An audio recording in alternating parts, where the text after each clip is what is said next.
আসসালামু আলাইকুম রহমতুল্লাহ, welcome back to fluid mechanics. তো আমরা পড়তেছিলাম ফ্লুইডের বিভিন্ন প্রপার্টি সম্পর্কে।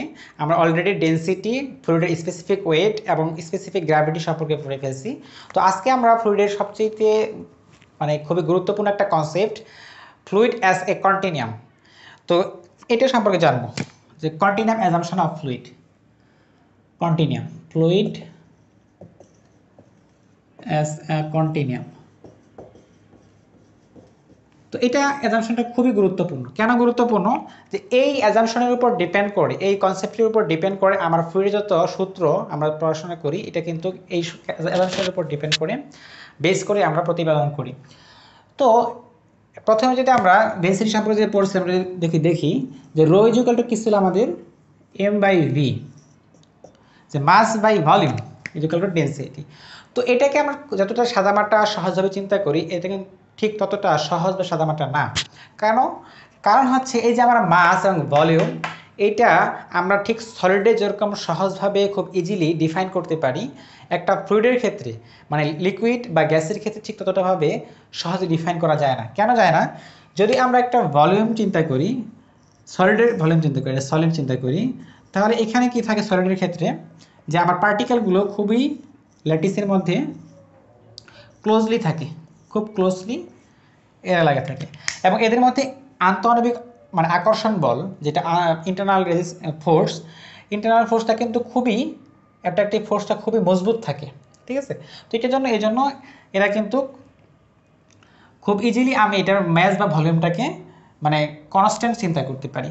কিন্তু যদি আমরা চিন্তা করি যে একটা ফ্লুইডের ক্ষেত্রে কি হয়, যদি একটা ফ্লুইডের চিন্তা করি, তো ফ্লুইডের ক্ষেত্রে কিন্তু আমার ফ্লুইডের যে মলিকুলগুলো, এটা কিন্তু কিছুটা স্পেস দিয়ে থাকে, ফাঁকা ফাঁকা থাকে, এবং এই ফাঁকা ফাঁকাটা কিন্তু এদের যে ফ্লুইডের ক্যারেক্টারিস্টিক যে ডায়ামিটার ডি, এটার সাথে কিন্তু কম্পেয়ারেবল, বেশ ভালো কম্পেয়ারেবল। এই ডায়ামিটারের তুলনায় এই ফাঁকা জায়গাটা অনেক বেশি হয়। ঠিক আছে? তো বেশি হওয়াতে, এবং শুধু খালি ফাঁকা ফাঁকা থাকে এটাই না, এতে যেহেতু আমার আন্তঃআণবিক আকর্ষণ বলটা খুবই কম থাকে, এর জন্য কিন্তু এরা কিন্তু ছোটাছুটি করে, চারদিকে ছোটাছুটি করে, যে এই পার্টিকেল এখানে যায় ধাক্কা খায়, এখানে আবার এখানে ধাক্কা খায়, এই ধাক্কা খায় এখানে, এই ধাক্কা আবার এখানে খেতে পারে, এ আবার এখান থেকে এখানে আসতে পারে, এখানে আসতে পারে। তো আমরা যে ছোটোবেলা ব্রাউনীয় গতি পড়েছিলাম, সে এরকম আর কি দৌড়াদৌড়ি করে ধাক্কা ধাক্কি কলিশন হয়। তো এর জন্য যদি আমি একটা স্পেসিফিক একটা ভলিউম চিন্তা করি এই জায়গায়, তো এই ভলিউমটাকে যদি আমি সিলেক্ট করি, তখন কিন্তু এই ভলিউমের মধ্যে আমার এই মাসটা, এটা কিন্তু নির্দিষ্ট থাকে না, যেহেতু আমার ফ্লুইডের মলিকুলগুলো ছোটাছুটি করতেছে, একটা পয়েন্টে ফিক্সড না, এই জন্য কিন্তু আমার এই মাসটা ফিক্সড পাচ্ছি না। তার মানে দাঁড়াচ্ছে যে আমার ফ্লুইডের একটা, যদি আমরা ছোট্ট একটা স্মল ভলিউম চিন্তা করি, সেখানে কিন্তু অনেক সময় যদি আমরা এটা মাইক্রোস্কোপিক্যাল চিন্তা করি, দেন কিন্তু আমার এই ডেনসিটিটা কনস্ট্যান্ট থাকতেছে না। তো এটা যদি আমরা একটু অন্যভাবে আর ডিটেলস দেখি, তাহলে যে কীভাবে ঠিক চেঞ্জ হয় ডেনসিটিটা, এটা আমরা একটু দেখার চেষ্টা করি, আর কেনই বা আমাদের কন্টিনিয়াম অ্যাপ্রোচটা দরকার। তো আমরা এখানে একটা ফ্লুইডের একটা অংশ চিন্তা করি, যে বড় একটা ধরি ফ্লুইডের একটা অংশ, এতটুকু একটা অংশ। তো এখানে ছোটো একটা আমরা ডিফারেন্সিয়াল ভলিউম চিন্তা করি, যেটাকে আমরা ডেলভি নাম দিব। তো ডিফারেন্সিয়াল ভলিউম, এটাকে এরকম এরকম চিন্তা করি। আচ্ছা, মোটামুটি বুঝতে পারলেই হলো। এটাকে আমরা ধরলাম এটা ডিফারেন্সিয়াল ভলিউম, এটা চুজ করলাম এই ফ্লুইডের মধ্য থেকে। এই ডিফারেন্সিয়াল ভলিউমের মাস ধরলাম আমরা হচ্ছে ডেলেমস, ক্ষুদ্র। ঠিক আছে? তো এখন যদি আমি এটার ডেনসিটিটাকে ডিফাইন করি, তাহলে কি হবে? তো ডেনসিটিটা রো ইকুয়াল টু হবে, আচ্ছা আমরা একটু এখানে যেহেতু আমরা গ্রাফ ড্র করবো একটু পরে, আমরা একটু এইখানে দেখি এটা। তো রো ইকুয়াল টু কী হবে? এখানে যদি আমরা চিন্তা করি, তাহলে ডেল এম হয়ে যাবে, এখানে কি ডেল ভি হয়ে যাবে। ঠিক আছে? তো এখন এই ছোট্ট একটা অংশের জন্য এরকম হচ্ছে। এখন যদি আমি এটাকে আরেকটু, এই যে ক্ষুদ্র যে অংশটা আমি নিলাম, ভলিউমটা নিলাম, এই ভলিউমটা আরেকটু ইনক্রিজ করি, তাহলে এখানে ঠিক কেমন হয় একটু দেখি। তো একে ভলিউমটা এখন ধরি যে এরকম একটা ভলিউম নিলাম, আমরা একটু বড় করে দিই এটা। তো বড় করে দিলাম, তাহলে হচ্ছে এরকম এরকম সরি এরকম। তোমরা বুঝি যে একটা ওইটা হচ্ছে একটু বড় ভলিউম নিয়েছি আমরা। সো এক্ষেত্রে আমার ঠিক এটা আমার ডেন্সিটির ক্ষেত্রে কীরকম ইফেক্ট ফেলে, এটা যদি আমরা একটা গ্রাফ ড্র করি তাহলে খুব ইজিলি বোঝা যায়। এটাকে যদি আমরা খুবই স্মল থেকে আস্তে আস্তে বড় করি, দেখা যায় যে এই যে আমার এই জায়গায় মানে এই ডেন্সিটিটা খুবই আনসার্টেন হয়ে যায়। মানে এরকম আমরা যদি বড় করতে থাকি আমি এই ভ্যালুটাগুলোকে যদি আমরা এইদিকে মানে বসাইতে থাকি, এদিকে হচ্ছে আমার রো ডেন্সিটি, তাহলে দেখবো যে আমরা এটা একটা খুবই ফ্লাকচুয়েশন পাবো। স্টাডি করে দেখা গেছে যে খুব একটা ফ্লাকচুয়েশন হয়, তার মানে হচ্ছে এরকম এরকম এরকম এরকম এরকম এরকম ফ্লাকচুয়েশন হয়ে থাকে, বা এখানে একটা বড় ফ্লাকচুয়েশন আরও হতে পারে। তো হয়ে একটা সার্টেন ভ্যালুতে এসে এটাকে অনেকটা স্থির হয়, পরে আবার কম বেশি হওয়া শুরু করে। তার মানে আমার মিনিমাম যেখানে এখানে স্থির হয়ে গেছে, এটাকে যদি আমরা এই ভলিউমটাকে যদি চিহ্নিত করি, যেখানে এসে আমার ফ্লাকচুয়েশনটা বন্ধ হয়ে গেছে, তো এই ভলিউমটাকে আমরা বলছি ডেল ভি স্টার। তো ডেল ভি স্টার কি জিনিস? এটা হচ্ছে এমন একটা ভলিউম, মিনিমাম ভলিউম, যেখানে আমার ফ্লুইডের ডেন্সিটিটা অনেকটা কি কনস্ট্যান্টের মতো হয়ে যাচ্ছে। তো এটার ভ্যালু পাওয়া গেছে আচ্ছা মোটামুটি এরকম, যে এটার ভ্যালু হচ্ছে আমার 10⁻⁹ মিলিমিটার কিউব। তো এরকম একটা ভ্যালু। তো এটা বোথ গ্যাস এবং লিকুইডের জন্য প্রযোজ্য অ্যাট অ্যাটমসফিয়ারিক টেম্পারেচার। এই ভলিউমটা বোথ কি গ্যাস এবং লিকুইড দুইটার জন্যই প্রযোজ্য। কত?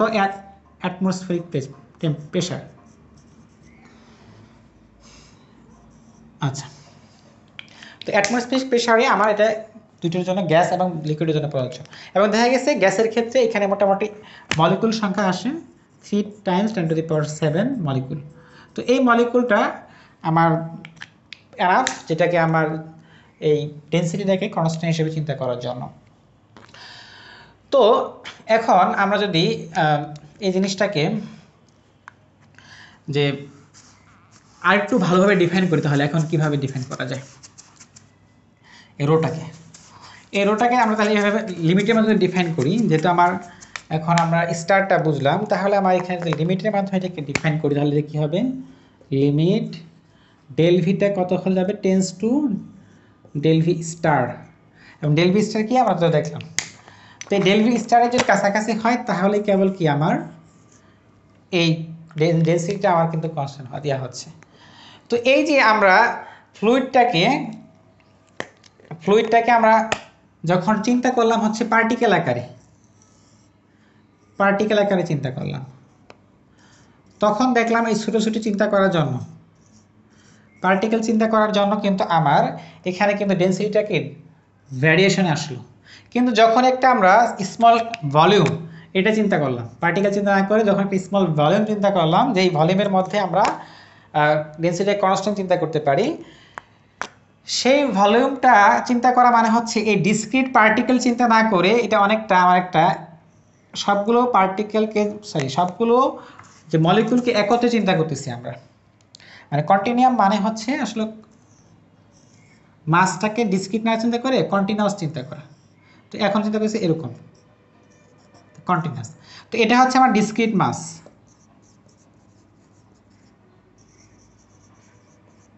তো এটা হচ্ছে আমার কন্টিনিউয়াস মাস।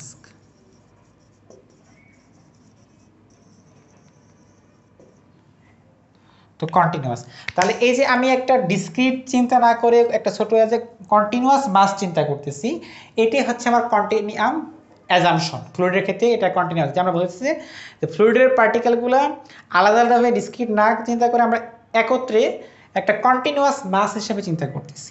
ঠিক আছে?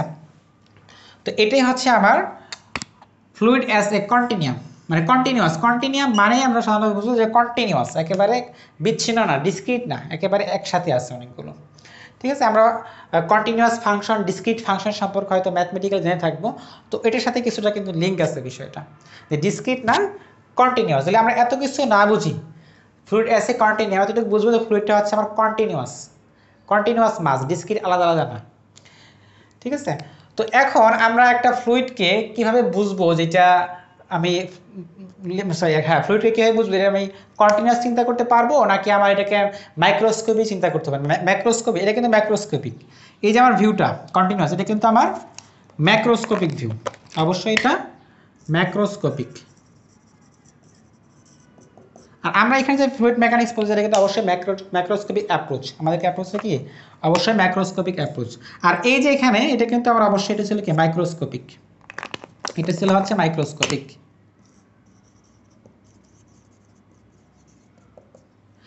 তো আমরা কখন কোন অ্যাপ্রোচ অ্যাপ্লাই করব মানে কখন আমার কন্টিনিউয়াম অ্যাজাম্পশনটা কারেক্ট হবে এটা বোঝার জন্য আমাদের আরেকটা ডাইমেনশনলেস একটা কনস্ট্যান্ট আছে অনেকটা রেনল্ডস নাম্বার যেটা আমরা হয়তো ফ্লুইডের জানবো যে রেনল্ডস নাম্বার এই ধরনের নাম্বারের মতো একটা তো ওইটার সাথে আমরা পরিচিত হব একটু যে এটাকে বলা হয় নাটসেন নাম্বার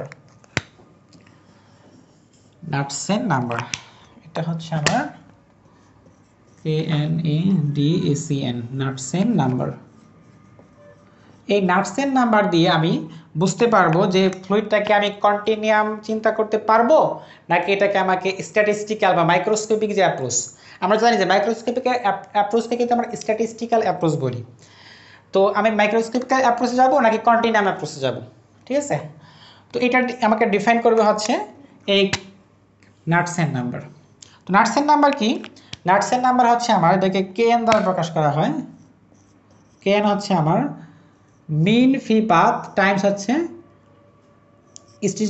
মানে ক্যারেক্টারিস্টিক লেন্থ তো মিন ফ্রি পাথ এটা আমরা হয়তো অনেকেই জানবো যারা আমরা আদর্শ গ্যাস সেগুলো সম্পর্কে পড়ে আসছি তো আমরা জানি কিছুক্ষণ আগে দেখলাম যে গ্যাস কী করে ছুটোছুটি করে এক জায়গা থেকে আরেক জায়গায় ছোটাছুটি করে এখানে আসে তো এই ছোটাছুটি করলে একটা সংঘর্ষের সাথে আরেকটা সংঘর্ষের মধ্যে দূরত্ব কিন্তু সেম থাকে না তারপরে এই যে এখানে যে দূরত্ব এটা কিন্তু সেম না তো এখন যদি আমি সবগুলোর মিন নেই যে দুটো সংঘর্ষের মধ্যে যে ডিস্টেন্স দুটো কলিশনের মধ্যে ডিস্টেন্স এই ডিস্টেন্সটা যদি আমরা একটা মিন চিন্তা করি তাহলে এই মিনটাই হচ্ছে আমার এই ল্যামডা মিন ফ্রি পাথ ঠিক আছে এটাকে বলছি আমরা মিন ফ্রি পাথ ল্যামডা হচ্ছে আমার mean free path mean free path আর এলটা হচ্ছে আমার ক্যারেক্টারিস্টিক লেন্থ এটা কি ক্যারেক্টারিস্টিক লেন্থ ক্যারেক্টারিস্টিক লেন্থ এটা বিভিন্ন সিচুয়েশনের জন্য বিভিন্ন রকম হবে যদি আমরা চিন্তা করি যে একটা ফ্লুইড ফ্লো হচ্ছে আমার নিচের দিকে দেখাই একটা ফ্লুইড ফ্লো হচ্ছে আমার পাইপের মধ্য দিয়ে তাহলে পাইপের ডায়ামিটারটা হতে পারে তার ক্যারেক্টারিস্টিক লেন্থ ধরি একটা ফ্লুইড আমার একটা কন্টেনারের মধ্যে আছে যেটা একটা হচ্ছে আমার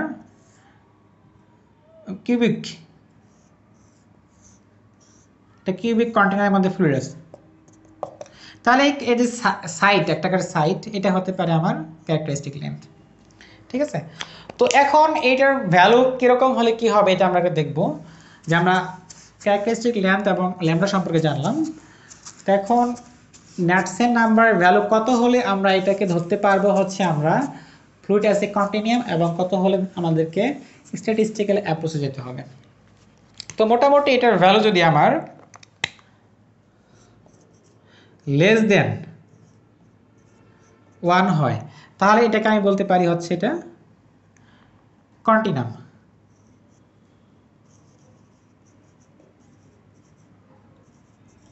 ঠিক আছে কন্টিনিউয়াম হিসেবে অ্যাজাম্পশনটা আমি কারেক্ট বলতে পারবো যখন ভ্যালুটা হবে আমার 0.0 কেন হচ্ছে যদি আমি দেখি যদি আমার ল্যামডা বেড়ে যায় মানে কি আমার আসলে এই মলিকুলগুলোর মধ্যে পার্থক্য অনেক বেড়ে যাওয়া দূরত্বটা বেড়ে যাওয়া ঠিক আছে দূরত্ব যদি বেড়ে যায় তখন কিন্তু এটাকে আমরা আর কিন্তু কন্টিনিউয়াস চিন্তা করতে পারি না খুব ইজিলি তো আবার যদি আমি এটার ভ্যালু যদি গ্রেটার দেন হয় হচ্ছে 0.5 দেন এটাকে আমাদের যেতে হবে হচ্ছে মাইক্রোস্কোপিক লেভেলে যেতে হবে মাইক্রোস্কোপিক অ্যাপ্রোচে যেতে হবে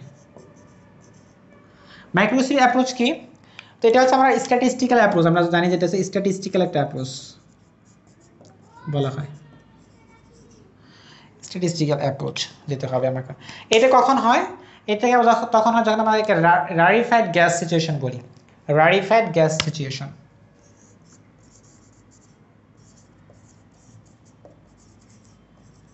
রারিফাইড গ্যাস কখন?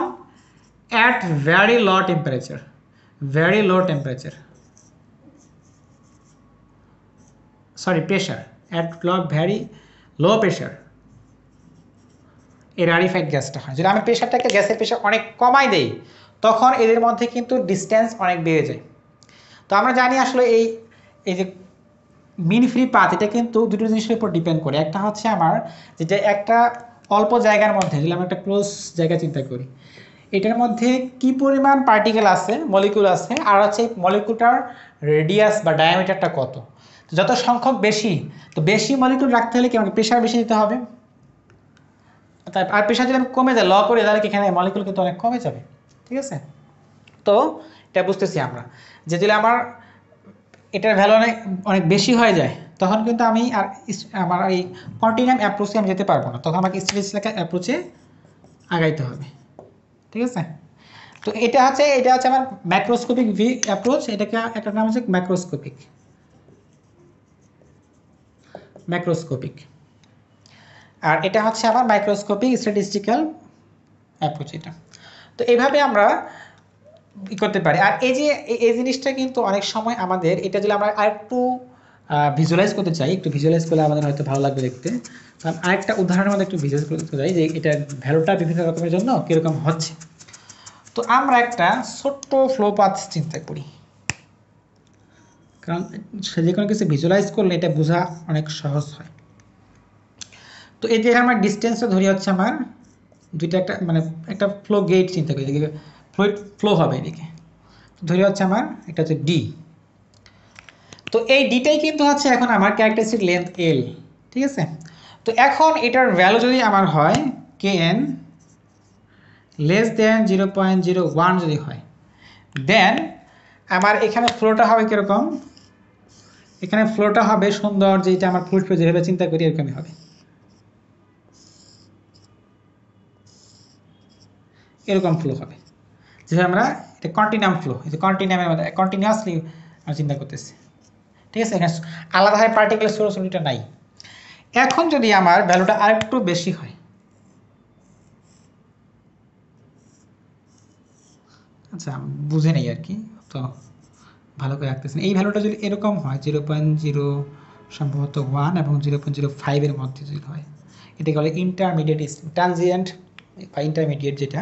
তো এক্ষেত্রে কিছু পার্টিকেল আমার খুব সুন্দরভাবে ফ্লো করবে, কিছু সুন্দর করে ফ্লো করবে, আর কিছু পার্টিকেল ছোটাছুটি করবে, এরকম এরকম ছোটাছুটি করবে। আর যদি ভ্যালুটা আমার একটু বেশি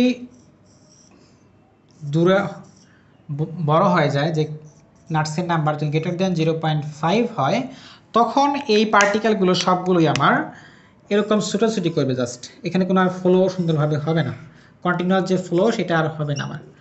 তাহলে এখানে আমার কন্টিনিউয়াম অ্যাপ্রোচটা কাজ করবে না যদি নাটসেন ভ্যালুটা অনেক বড় হয়ে যায়। তো এই হচ্ছে মোটামুটি আমাদের আলোচনা।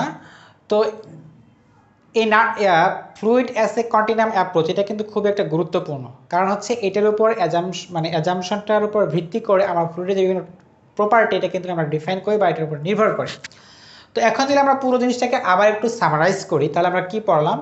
আমরা পড়লাম হচ্ছে যে ফ্লুইডটাকে আমরা ডিসক্রিট চিন্তা না করে করতেছি হচ্ছে কি একটা কন্টিনিউয়াস মাস হিসেবে চিন্তা করতেছি। এটা হচ্ছে আমার continuum approach. I am repeating আবার, কারণ এটা বোঝাতে অনেক সময় কঠিন হয়ে যায়, আমিও কয়েকবার পরে বুঝছি। তো আমি যদি বলি যে আমরা ফ্লুইডটাকে ডিসক্রিট চিন্তা না করে কন্টিনিউয়াস চিন্তা করতেছি, এটা হচ্ছে আমার কন্টিনিউয়াম অ্যাপ্রোচ। আবার এটা আমি সবসময় করতে পারবো না। কখন করতে পারবো? যখন আমার পার্টিকেলগুলো বা মলিকুলগুলো যথেষ্ট কাছাকাছি থাকবে, দূরে থাকবে না। যখন কাছাকাছি থাকবে তখন শুধুমাত্র আমি এটাকে কন্টিনিউয়াম অ্যাপ্রোচটাকে গ্রহণ করতে পারবো এবং এই সিচুয়েশন এটা ভ্যালিড হবে। যদি পার্টিকেলগুলো যথেষ্ট, ফ্লুইড মলিকুলগুলো যথেষ্ট ফাঁকা থাকে, এদের মধ্যে ডিস্টেন্স যথেষ্ট বড় হয়, মিন পাথ ফ্রি পাথটা যথেষ্ট বড় হয় কম্পারেটিভলি, তখন কিন্তু আমরা এই অ্যাজাম্পশনটাকে ধরতে পারবো না।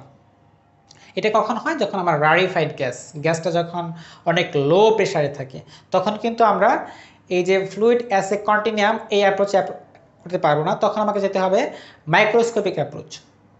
এটা কোথায় হয়? এটা হয় হচ্ছে আমরা জানি পৃথিবীর উপরের দিকে উঠলে গ্যাসের কিন্তু ডেনসিটি কমতে থাকে। তো এমন একটা লেন্থ উপরে গেলে তখন কিন্তু আর গ্যাসগুলো অনেক বেশি পাতলা হয়ে যায়। তো আমি যদি খুবই উপরের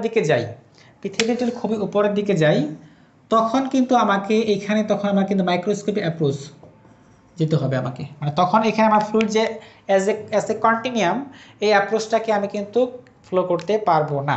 কিন্তু সাধারণভাবে যদি আমরা যেগুলো ফ্লো দেখি, যে একটা সিলিন্ডারের মধ্যে গ্যাস আছে অথবা পাইপের মধ্যে ওয়াটার ফ্লো করতেছে বা কোনো একটা ফ্লুইড ফ্লো করতেছে, সেক্ষেত্রে কিন্তু খুব ইজিলি আমরা ফ্লুইড অ্যাজ এ কন্টিনিউয়াম অ্যাপ্রোচটাকে অ্যাপ্রোচ করতে পারবো।